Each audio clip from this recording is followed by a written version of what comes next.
The fundamental problem is that we are losing equal opportunity in America. We are losing the moral foundation stone on which this country and our democracy are built. It turns out that no number of learned papers on how we're doing this wrong, no number of sober editorials on how we're doing this wrong was making a dent, but something that catches the public's attention, something that makes a news story out of it. The emperor really is naked, and all you have to do is get people to look. In 2008, the United States economy experienced a nearly unprecedented crisis due to a perfect storm involving banking deregulation, complex derivatives, financial mismanagement, and larger systemic causes.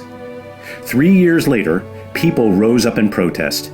It was an organic national movement called Occupy Wall Street, and its members chanted, "We are the 99%, saying that our system was broken, gamed by the wealthy and powerful. The movement brought an entire nation's frustration to the forefront of public debate, and thoughtful institutions responded, investing time and money to look into the phenomenon. On April 17th and 18th of 2012, the Rockefeller Foundation funded 2 panel discussions to address these urgent questions.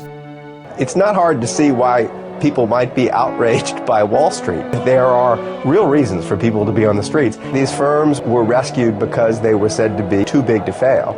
And they've gotten even bigger and even more dangerous to the system since then. Again, we see an instance in which what straightforward economics was hampered by the political.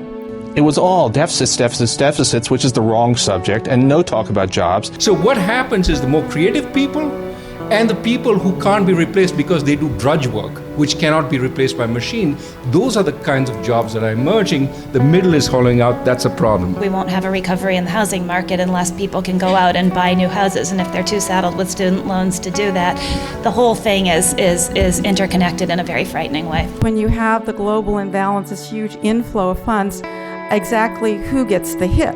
In the United States, we have a system in which those who are worse off get the hit, and it doesn't have to be that way. Something has gone pretty seriously wrong, and not just in the US, but also to a substantial degree in other Western democratic countries. And then a group of people started camping out in Zuccotti Park, and all of a sudden the conversation has changed significantly towards being about the right things. It's kind of a miracle. Just kind of a question of why now? And I think the answer to that is that the pain had to accumulate to the point where people felt they needed to do something about it. It was mostly young people, and most of them were people who'd gone through the educational system, who were deeply in debt, and who found it completely impossible to get jobs. I mean, these people have really feel very strongly that they did the right thing. They did exactly what they were supposed to. The system has completely failed them, and they're not going to be saved by the people in charge. Where did all the money and resources go?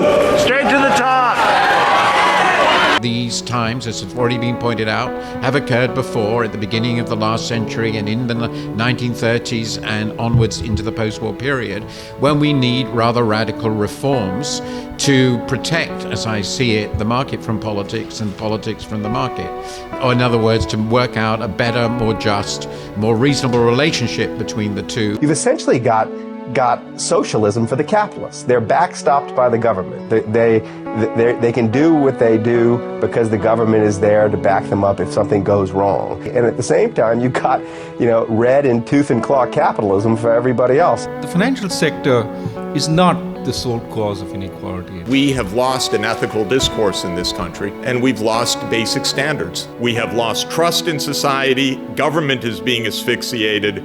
There is a loss of compassion in any part of our political discourse. A society that uses the ethos of personal responsibility as a dodge for any other kind of morality is also in trouble. The sort of 60s and 70s discredited the idea of a sort of all-efficient government, and the 90s and zeros did a very good job of discrediting the idea of an all-efficient market. So what's to replace both of those ideologies, I think, remains to be seen. Occupy Wall Street's obviously part of the discussion. It's not just a protest movement. It's going to be a watershed election. I think that more so than we've had for a very long time, the issues are quite clear. It's not just better schools, it's better communities, it's better access to health care. It's the whole process of taking a child from birth to college. We need to work on every aspect there. Essentially, we have to start over. People have to go into their public squares, meet each other, start talking to each other, and start brainstorming of ideas. I mean, essentially the idea is the system is not going to save us, we're going to have to save ourselves.